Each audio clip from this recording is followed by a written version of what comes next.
Salut, je m'appelle Annie, je mange uniquement ce que je trouve dans les poubelles.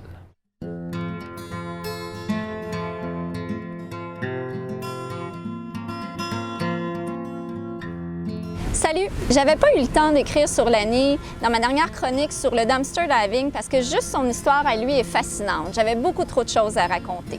Il ramasse chaque année une tonne de nourriture dans les poubelles qu'il redistribue à la communauté de glaneurs ou encore à des organismes. Je l'ai suivi lors de sa dernière chasse au trésor. Peux-tu me dire c'est quoi du dumpster diving pour les gens qui ne connaissent pas ce mode de vie-là? En bon français, du déchetarisme, c'est-à-dire manger ou utiliser les produits qu'on trouve dans les poubelles. Pourquoi tu as commencé à faire du dumpster diving? Ça avait l'air amusant, tout simplement. Fait que moi, c'est comme une chasse au trésor. Tu sais jamais ce que tu vas trouver, puis les quantités que tu vas trouver. Donc, il y a un petit thrill de voir ça, justement.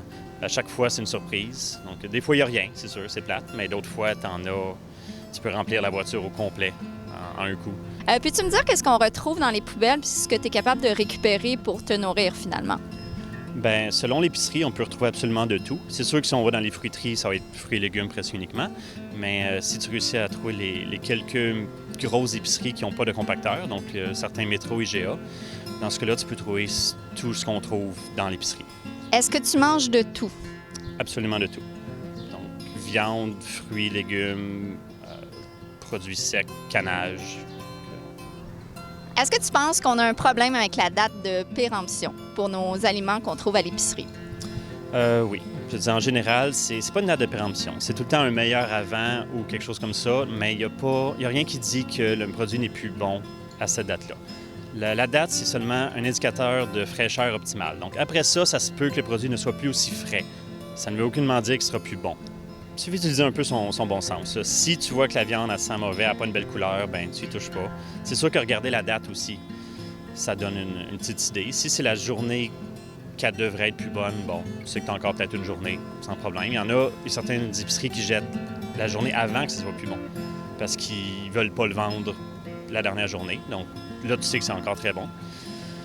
Et sinon, ben tu sens puis tu goûtes. C'est ça le plus simple. C'est arrivé une fois que j'ai fait cuire quelque chose, j'ai pris une bouchée, j'ai fait « ben non ». Quelqu'un qui veut commencer à faire du dumpster diving, c'est quoi la première action que la personne peut faire? Okay. Moi, je dirais d'aller voir la foire aux questions sur le groupe Facebook Free Food for Free People. Donc, ça répond vraiment à toutes les questions de base. Quoi faire, où aller, quoi ne pas faire, puis l'esprit derrière le mouvement. Merci beaucoup. On va se le dire, le dumpster diving, c'est vraiment pas fait pour tout le monde. Personnellement, je suis beaucoup trop dédaigneuse. Par contre, j'ai envie de contribuer à la lutte contre le gaspillage alimentaire parce que ça a des impacts énormes sur l'environnement alors que 10 % de la population mondiale souffre de la faim. Pour trouver des solutions concrètes, j'ai participé à l'événement Le goût du changement qui présentait des projets alimentaires innovants et durables. J'ai rencontré Éric Ménard, fondateur du réseau montréalais d'Action contre le gaspillage alimentaire, ainsi que Thibault Renouf et le chef Guillaume Quentin de la Transformerie. Les deux entrepreneurs font des conserves à partir des invendus dans les épiceries.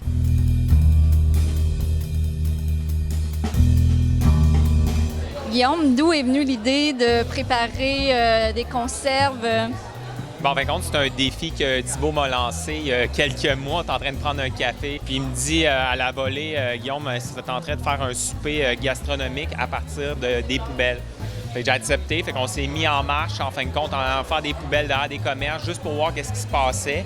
On était conscient qu'il y avait une quantité assez incroyable d'ingrédients présents, mais la qualité nous a vraiment surpris. Puis on a réussi à faire un super beau repas à partir de ça. Fait que là, on s'est dit, on peut pas rester là à la vue de ça.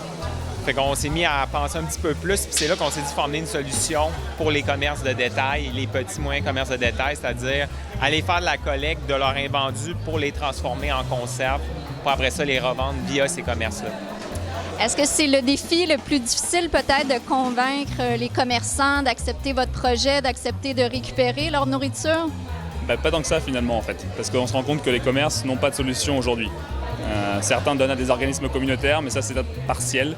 Ça arrive des fois un jour semaine, 2 jours semaine, peut-être 3, mais pas tous les jours. Le problème c'est que les déchets dans les magasins, c'est tous les jours. Il y a énormément d'impact écologique au gaspillage. Celui qu'on peut plus observer nous-mêmes, c'est évidemment les déchets qu'on génère. Puis, il y a plusieurs mythes aussi par rapport à ça. Il y en a un, donc, que beaucoup les gens ils pensent comme « ben c'est pas grave, un reste de table, un aliment, il va se décomposer dans le site d'enfouissement, puis il va retourner à la terre.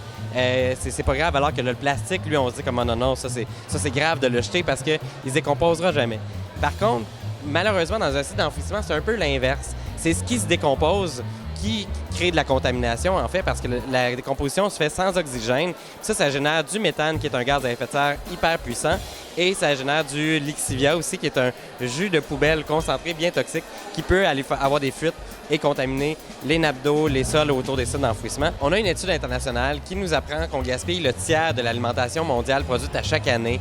Il y a des estimations qui nous disent que ça pourrait être jusqu'à 40 dans les pays industrialisés, aux États-Unis, au Canada, ça pourrait être jusqu'à 40 de la nourriture qui est produite, qui est gaspillée. On a une très, très, très mauvaise habitude qui est, quand on se pose la question « qu'est-ce qu'on mange?», c'est d'aller tout de suite dans nos inspirations de recettes, d'aller sur les sites de recettes, dans les livres, puis d'aller acheter tous les ingrédients, des nouveaux ingrédients que ça nous prend pour faire ces recettes-là. Alors que souvent, on en a plein d'aliments déjà dans nos frigos qui ne demandent qu'à être mangés. Si vous avez apprécié ce reportage vidéo, n'hésitez pas à le partager avec vos amis. Je vous invite aussi à m'écrire pour me suggérer des histoires. Je suis toujours ouverte à de nouvelles expériences et à rencontrer de nouvelles personnes. À bientôt!